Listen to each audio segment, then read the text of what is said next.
ಅಂತಾರಾಜ್ಯಗಳಲ್ಲಿ ವಾಹನ ಹಾಗೂ ಸರಗಳ್ಳತನ ನಡೆಸಿದ ಪ್ರಕರಣಗಳ ಇಬ್ಬರು ಆರೋಪಿಗಳನ್ನು ಮಂಗಳೂರು ನಗರ ಪೊಲೀಸರು ಬಂಧಿಸಿದ್ದಾರೆ.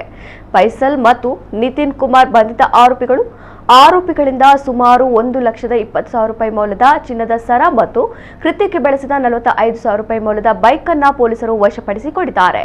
ಡಿಸೆಂಬರ್ 12ರಂದು ಯಯ್ಯಾಡಿಯ ಶ್ರೀಹರಿ ಕಾಂಪ್ಲೆಕ್ಸ್ನ ಪಾರ್ಕಿಂಗ್ ಬಳಿ ನಿಲ್ಲಿಸಿದ ಬೈಕ್ ಕಳವು ಆಗಿರುವ ಬಗ್ಗೆ ಕದ್ರಿ ಪೊಲೀಸ್ ಠಾಣೆಯಲ್ಲಿ ದೂರು ದಾಖಲಾಗಿತ್ತು. ಈ ಬಗ್ಗೆ ಕದ್ರಿ ಅಪರಾಧ ವಿಭಾಗದ ಸಿಬ್ಬಂದಿಗೆ ದೊರೆತ ಖಚಿತ ಮಾಹಿತಿಯಂತೆ ಡಿಸೆಂಬರ್ 16ರಂದು ಪ್ರಕರಣದ ಪ್ರಮುಖ ಆರೋಪಿ ಫೈಸಲ್ ಅಲಿಯಾಸ್ ತೋಟ ಫೈಸಲ್ ಮತ್ತು ನಿತಿನ್ ಕುಮಾರ್ರನ್ನ ವಶಕ್ಕೆ ಪಡೆದು ವಿಚಾರಿಸಿದಾಗ ಆರೋಪಿಗಳು ಡಿಸೆಂಬರ್ 13ರಂದು ಭಟ್ಕಳ ಗ್ರಾಮೀಣ ಪೊಲೀಸ್ ಠಾಣಾ ಸರಹದ್ದಿನ ಗರಡಿಹಿತ್ಲು ಬೆಳಕೆ ಎಂಬಲ್ಲಿ ವಯೋವೃದ್ಧೆ ಹೊನ್ನಮ್ಮ ಮಹದೇವ ನಾಯ್ಕ್ ಎಂಬುವರ ಕುತ್ತಿಗೆಯಿಂದ ಚಿನ್ನದ ಚೈನ್ ಅನ್ನ ಕಸಿದುಕೊಂಡು ಪರಾರಿಯಾದ ಪ್ರಕರಣದಲ್ಲಿ ಭಾಗಿಯಾಗಿರುವುದು ಬಾಯ್ಬಿಟ್ಟಿದ್ದಾರೆ. ಆರೋಪಿಗಳಿಂದ ಚಿನ್ನದ ಸರ ಮತ್ತು ಕೃತ್ಯಕ್ಕೆ ಬಳಸಿದ ಬೈಕ್ ಅನ್ನು ವಶಪಡಿಸಿಕೊಳ್ಳಲಾಗಿದೆ ಎಂದು ಮಂಗಳೂರು ನಗರ ಪೊಲೀಸ್ ಆಯುಕ್ತ ಸುಧೀರ್ ಕುಮಾರ್ ರೆಡ್ಡಿ ಮಾಹಿತಿ ನೀಡಿದ್ದಾರೆ.